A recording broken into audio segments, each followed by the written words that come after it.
Hey everybody, this is Darren Van Dam, and you're watching Flick Connection, the show that helps you get more out of movies. And today I want to tell you about all the best movies coming to Netflix this September.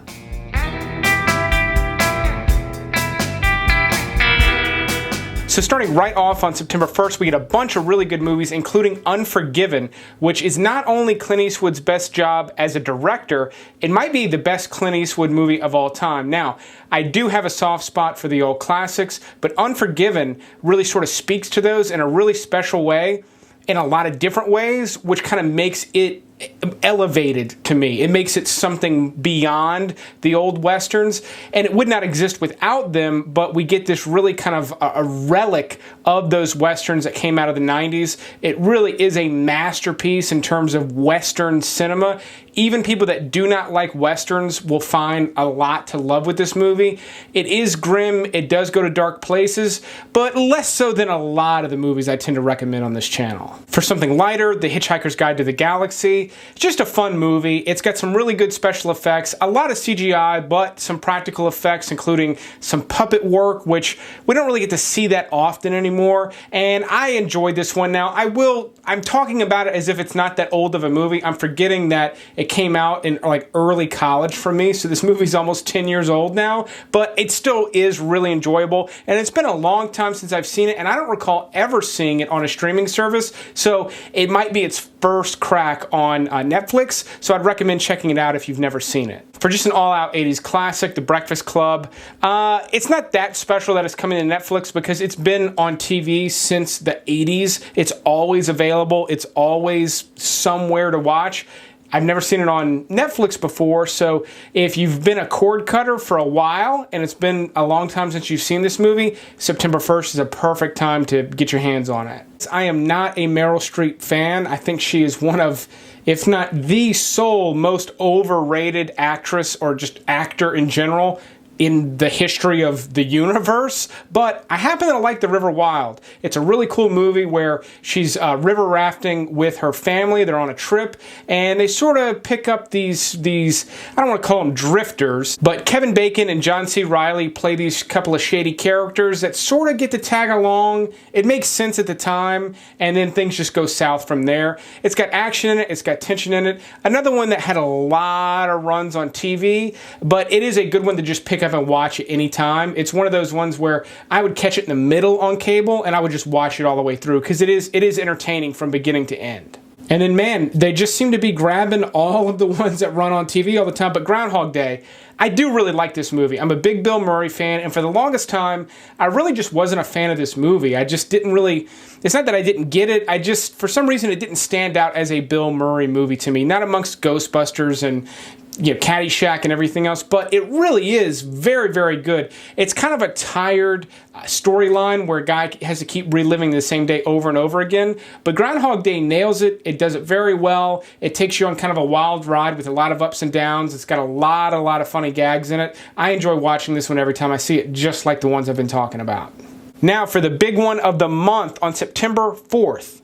That's September 4th, not today that I'm launching this video, but on the 4th, Black Panther comes to the platform. And Netflix has had a habit of doing this. They added Thor. They've added almost all the recent Marvel movies several months after their DVD release. So it's a trend. They'll probably continue it at least for a little while, but right now we get Black Panther. It's one of the biggest movies of the year, and it is very good. Now, I have talked about it before. I do think it's extremely overrated, but that's because it got like a 99% on Rotten Tomatoes. It's not that good. Hardly anything is that good, but this is a good movie when you compare it to the other Marvel movies. It does stand out as one of the top Marvel movies. I enjoyed it. It's got beautiful production value, beautiful set design, costumes, everything.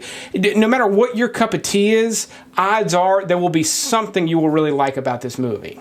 If you like this type of content, definitely click the subscribe button and be sure to click that little bell icon because it's the only way you'll get notified when I put a new video out. On September 14th, we get a Netflix original that I'm actually excited about called The Angel. This is an espionage movie, a true story about an informant for Israel. It looks very, very good. It looks very, very tense. It looks a lot like the Netflix original series Narcos, if you're a fan of that show.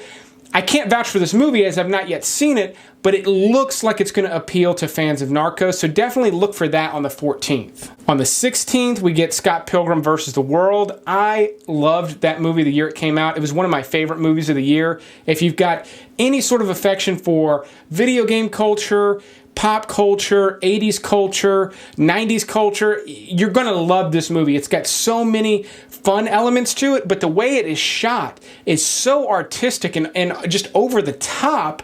Every single frame is beautiful in this movie. Some of the effects are just visually stunning. They're not that special, but they're very, very artistic. So this is just a beautiful, beautiful movie, a beautiful adaptation of a graphic novel series, unlike anything else on the market. If you have not seen it, at least give this one 15 minutes. You are probably going to really like it. Immediately following that, on the 17th, we get The Witch, which to me is one of the best horror movies to have come out in recent years. It was very polarizing, though. A lot of people loved it. A lot of people hated it. What you need to know is it's very slow, but it builds tension very, very well. It's very dark. It is not going to take you to a place you've been before with a horror movie. Save the exception of maybe some older, obscure movies, this is not the typical formula for a horror movie. If you go into it expecting that, you're going to be disappointed. If you go into this expecting something just dark, grim, and just ominous, you're going to like this one. It has a lot of really great elements, including great cinematography. It's a beautiful period piece, and it is really, really terrifying if you allow yourself to sort of get wrapped up into this world. Real quick, on the 21st, there's a series I'm super excited about starring Jonah Hill and Emma Stone. But, thank you.